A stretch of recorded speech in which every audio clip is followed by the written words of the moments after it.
Prince bin Talal Al Saud thought an integrated economic strategy. Let us get to know him closely. Prince bin Talal Al Saud, the Saudi Arabian billionaire philanthropist. Hello everyone, and welcome back to I'm. And today we're going to explore the remarkable life and achievements of a man whose name is synonymous with wealth, philanthropy, and business acumen. We're talking about none other than Prince bin Talal. Prince bin Talal, born on March 7, 1955, is a Saudi Arabian billionaire investor, philanthropist, and a prominent member of the Saudi royal family. His life is a captivating story of success, financial brilliance, and unwavering dedication to making the world a better place. Prince bin Talal's journey began with a solid educational foundation.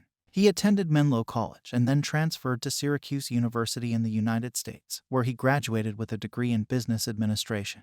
Prince bin Talal's success in business is nothing short of legendary. He established the Kingdom Holding Company, a diversified conglomerate that has investments in various industries, including real estate, technology, and media. His strategic investments in companies like Apple, Twitter, and Citigroup have earned him the title of one of the world's most influential investors. But what truly sets Prince apart is his commitment to philanthropy. He has donated billions of dollars to causes like disaster relief, education, and healthcare. His generous contributions have made a significant impact globally, helping millions of people in need. Prince Alwaleed is known for his visionary projects. One notable example is the Bin Talal Philanthropies, which focuses on alleviating poverty, empowering women, and promoting cultural understanding. He's also been instrumental in the construction of the Kingdom Center Tower in Riyadh, a symbol of modernity and progress in Saudi Arabia. His remarkable contributions haven't gone unnoticed. Prince bin Talal has received numerous awards and honors, including recognition from top universities and organizations for his philanthropic work. Like any public figure, Prince bin Talal has faced controversies throughout his life. Notably, in 2017, he was briefly detained in the Ritz-Carlton Hotel in Riyadh as part of an anti-corruption crackdown, although he was later released. Prince bin Talal Al Saud, born the 7th of March 1955, is a Saudi Arabian billionaire businessman, investor, philanthropist, and royal. He was listed on Time magazine's Time 100, an annual list of the 100 most influential people in the world, in 2008. Prince bin Talal is a grandson of Abdulaziz, the first king of Saudi Arabia, and of Riyad Al Saud, Lebanon's first prime minister. Prince bin Talal is the founder, chief executive officer, and 95% owner of the Kingdom Holding Company, a company with investments in companies in the financial services, tourism and hospitality, mass media, entertainment, retail, agriculture, petrochemicals, aviation, technology, and real estate sectors. In 2013, the company had a market capitalization of over $18 billion.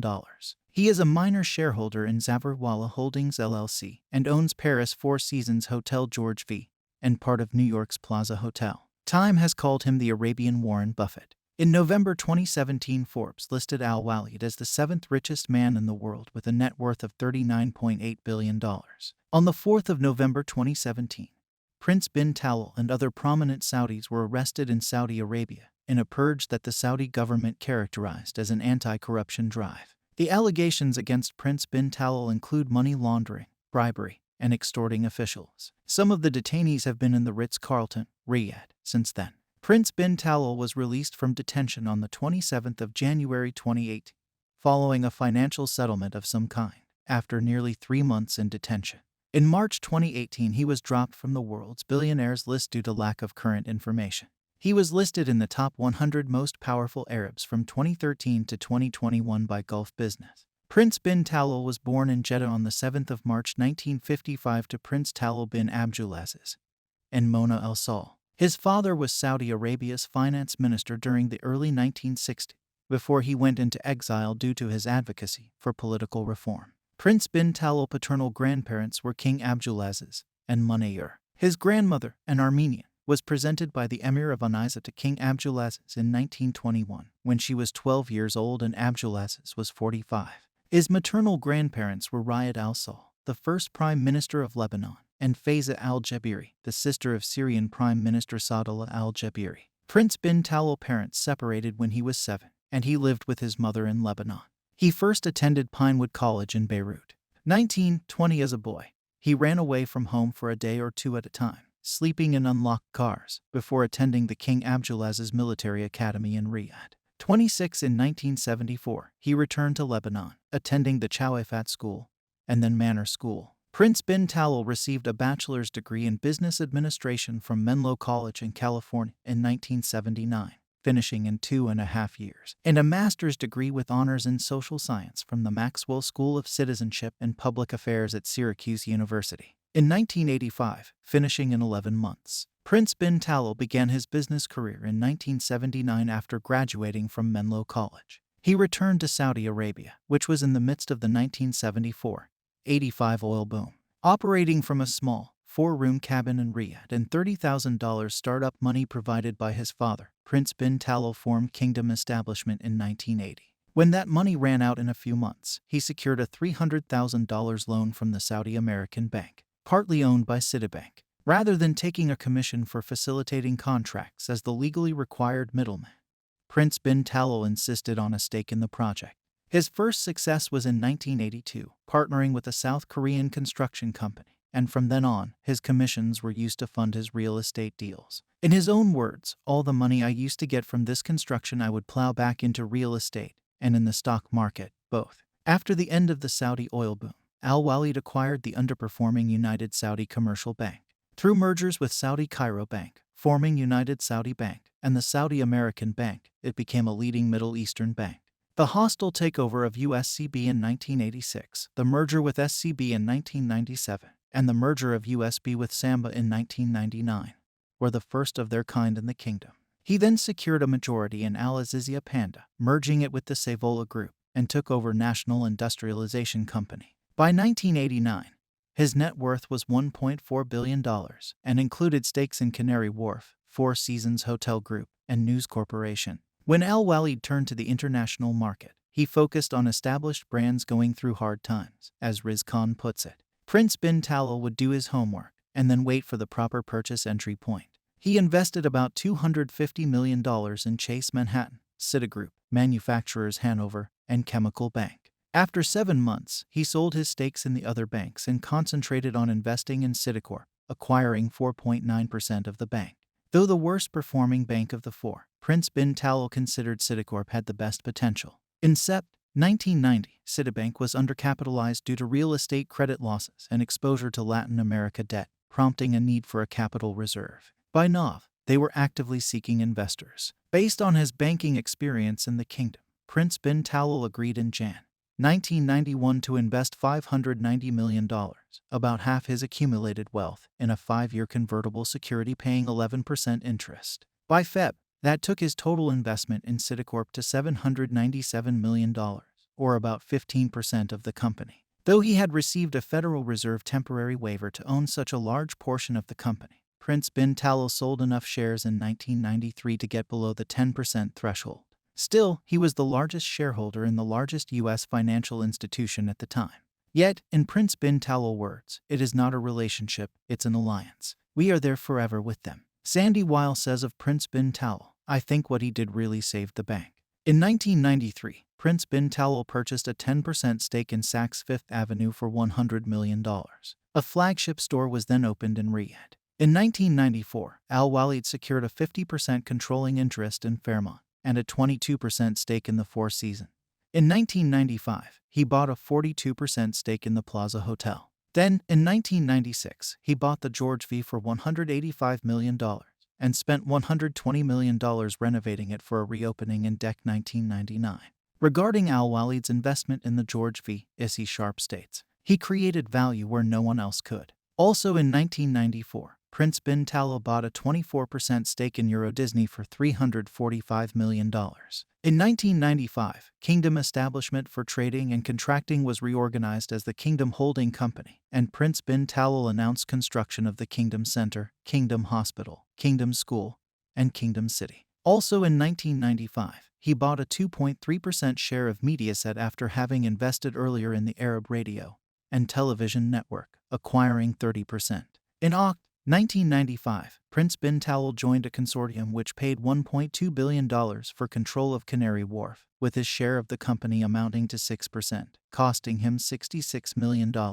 In March 1997, Alwaleed purchased a 5% stake in Apple Inc., making him the largest shareholder. In Nov. 1997, he purchased 1% share of Motorola for $287 million and a 5% share of Netscape for $146 million before its purchase by AOL and merger with Time Warner. In 2001 and 2002, Prince bin Talal increased his stake in AOL Time Warner by another $540 million.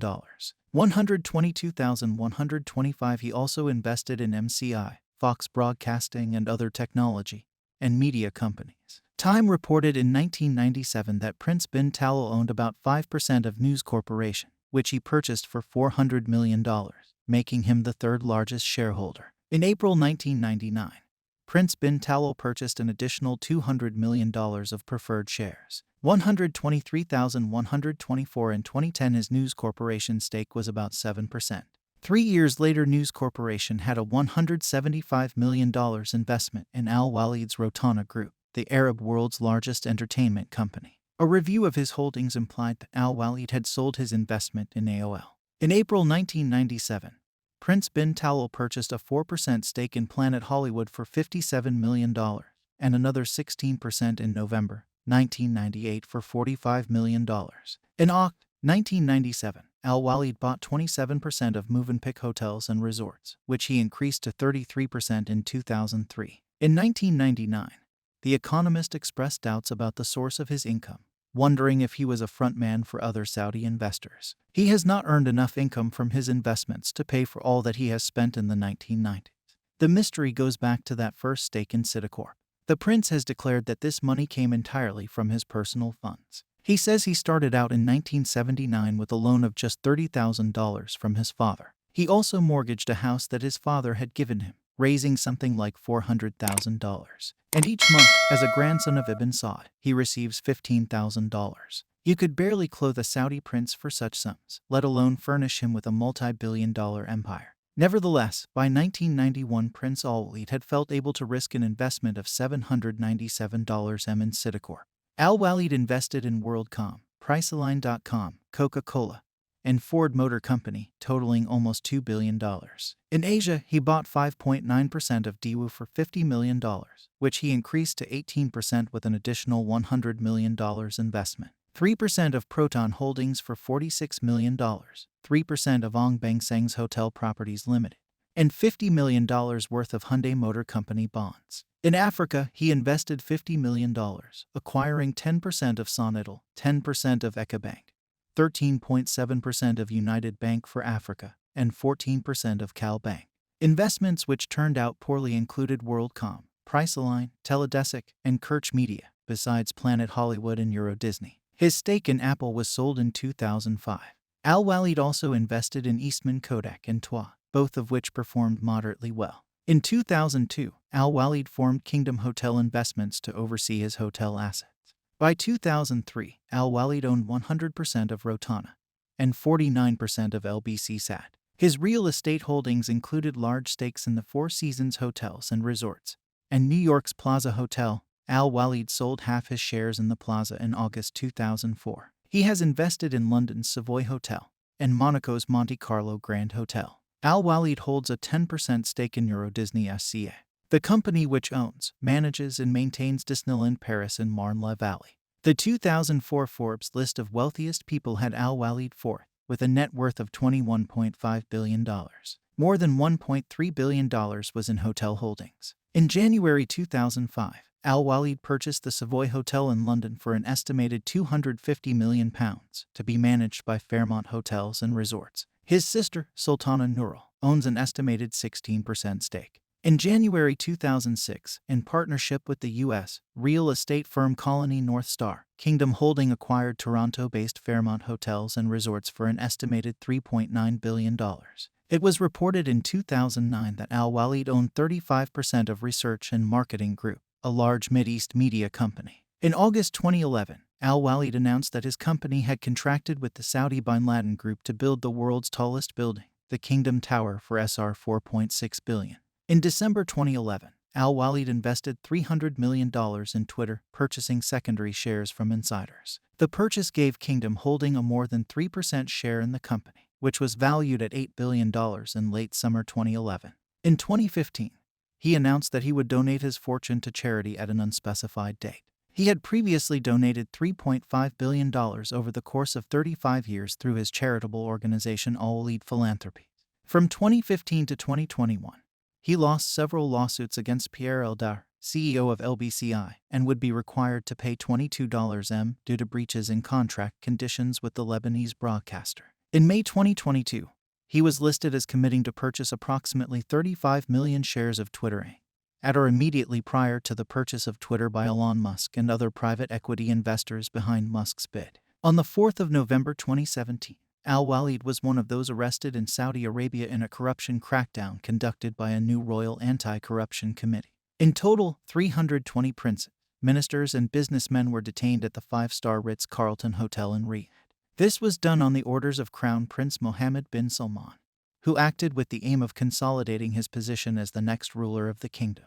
Crown Prince Mohammed bin Salman is Al-Waleed's first cousin. Both are male-line grandsons of Ibn Saud, first monarch and founder of Saudi Arabia. Al-Waleed and most of the other Saudi notables arrested made financial settlements of some kind with the Saudi government before they were released. In his case, as in the case of most of the other detainees, the Saudi Arabia government did not disclose charges or produce evidence, and the negotiations were held in secret. In December, some weeks after the arrests, it was reported that the Saudi Arabian authorities were demanding $6 billion from Prince bin Talal in exchange of his release. Prince bin Talal was released from detention in late January 2018, nearly 3 months after his arrest. According to a Wall Street Journal report, the price for his release was $6 billion. In comparison, his first cousin Prince Mudayb bin Abdullah, son of the late King Abdullah, was released after reportedly paying a mere $1 billion. Just days before his arrest, Al-Waleed reportedly contacted US-based Saudi journalist Jamal Khashoggi and invited him to return to the kingdom to contribute to Mohammed bin Salman's vision. In 2013, Carrie Dolan, editor of Forbes' annual billionaires list, wrote an article accompanying the list entitled Prince Al-Waleed and the Curious Case of Kingdom Holding Stock. According to Dolan, Al-Waleed attached great importance to the Forbes list, and she alleged a correlation between changes in the share price of Kingdom Holdings and the annual run-up to the list's publication.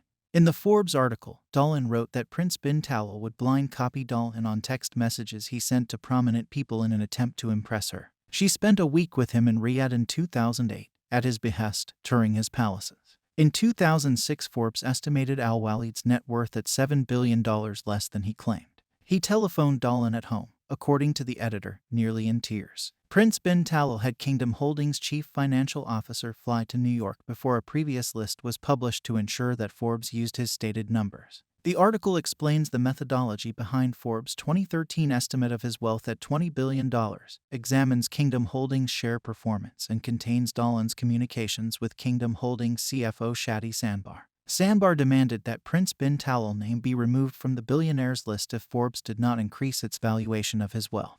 Dolan wrote, as Forbes asked increasingly specific questions in the process of fact-checking this story, the prince acted unilaterally the day before it was published, announcing through his office that he would sever ties with the list. Sandbar said in a press release, Prince bin Talal has taken this step as he felt he could no longer participate in a process which resulted in the use of incorrect data and seemed designed to disadvantage Middle Eastern investors and institutions.